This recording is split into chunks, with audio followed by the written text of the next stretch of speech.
I have always wanted to have a neighbor just like you. I've always wanted to live in a neighborhood with you, so let's make the most of this beautiful day. Welcome to episode 6 of Mr. Willis's Classroom. Today we are back in the kitchen and our topic today will be rock candy. But before we get started, here's the question of the day. Here's the question of the day. What does Crest, Colgate, and Oral-B have in common?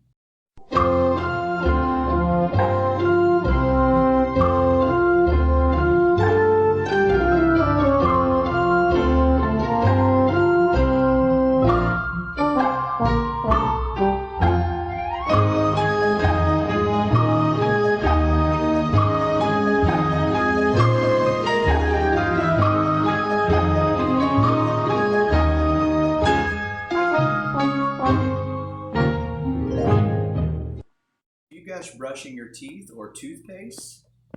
You are correct.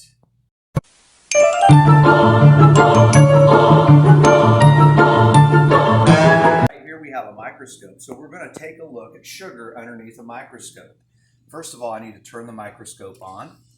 I need to focus it in, and I will find out that the structure of a sugar crystal is going to be cubic. You might have a look there, Briley. Sugar is not the only one that has a cubic crystalline structure. So does salt or halite. This is a pure form of halite. This is a piece of halite that you would find maybe at the Hutchinson salt mines. If I was to take a hammer and I smack it, okay, it's going to bust up, and it will bust up into little tiny cubes. It is also cubic. If you look in the salt, you would see, if you put it under a microscope, you would also find out that salt crystals here are cubic as well. So tonight, during the dinner, ask your mom or your dad to please pass the halite. A little bit of geography. Where did sugar or sugar candy or rock candy come from?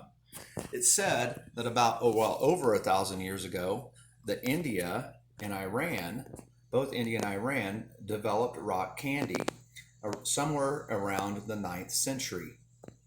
Okay, now for some fun facts about rock candy. First of all, rock candy is the oldest, purest form of candy. Second, it is said that it can help you if you're having trouble breathing. Also, they say that it can give you an energy boost. So sometimes when you're drinking like a soda pop or something like that, you might feel an energy boost after you drink it. It also says that it will help with sore throats, okay? And it improves vision. Looks like I should probably eat some more candy. And it's supposed to help with nausea and headaches. So after this video, you might have to have some candy. And the last thing is it also helps cure people that are long-winded because their throats get sore. So maybe after this, I need to have some candy. And you will need a wooden spoon. You will need granulated sugar. You will need 1 cup. You will need a 1/4 cup, a clear jar so you can see what's going on. And optional would be food coloring, or another option would be food coloring and some sort of flavoring. So like an orange flavoring perhaps, or a cinnamon flavoring. Now, the first thing we're going to do is we're going to get a cup of water.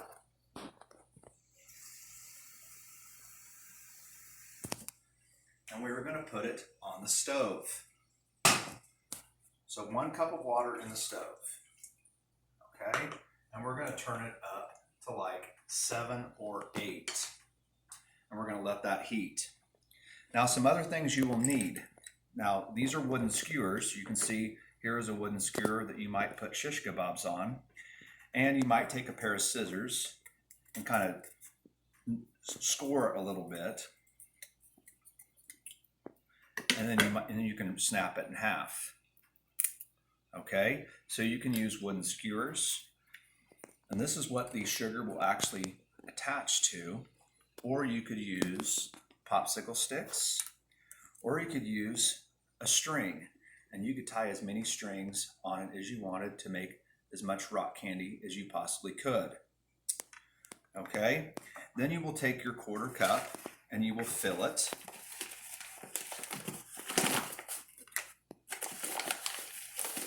Okay, measure it out, get a good quarter cup.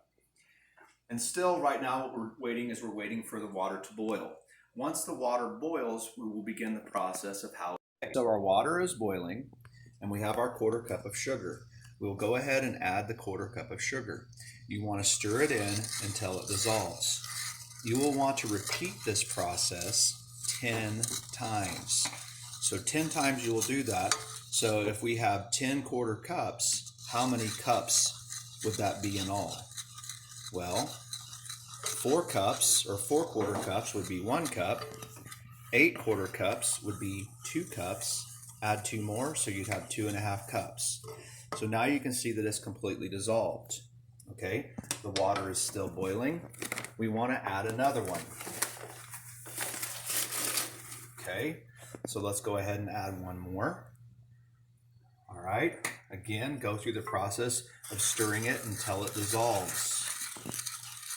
You will want to repeat this 10 times. Now, every time you do it, it will take a little longer for the sugar to dissolve because the water is becoming more dense. Okay, so there's 2.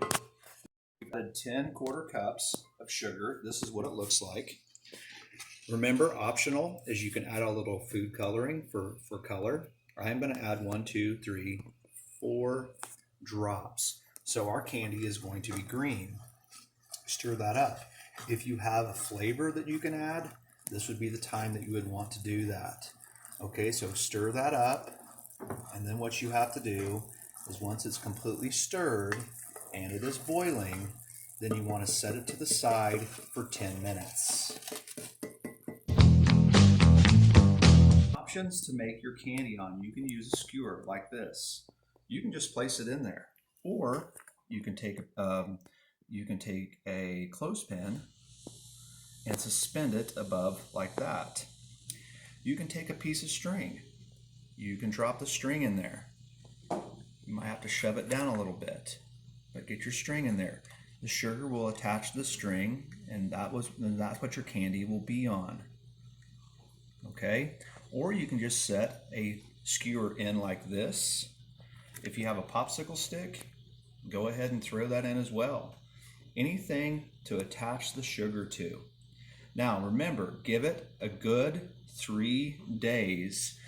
They suggested anywhere between 3 to 7. This is 1 day. So think about what your sugar crystal or your sugar rock candy will look like after 7 days. It should be delicious. I hope you guys enjoyed another episode of Mr. Willis's Classroom. Look forward to seeing you soon, and you guys have a great weekend.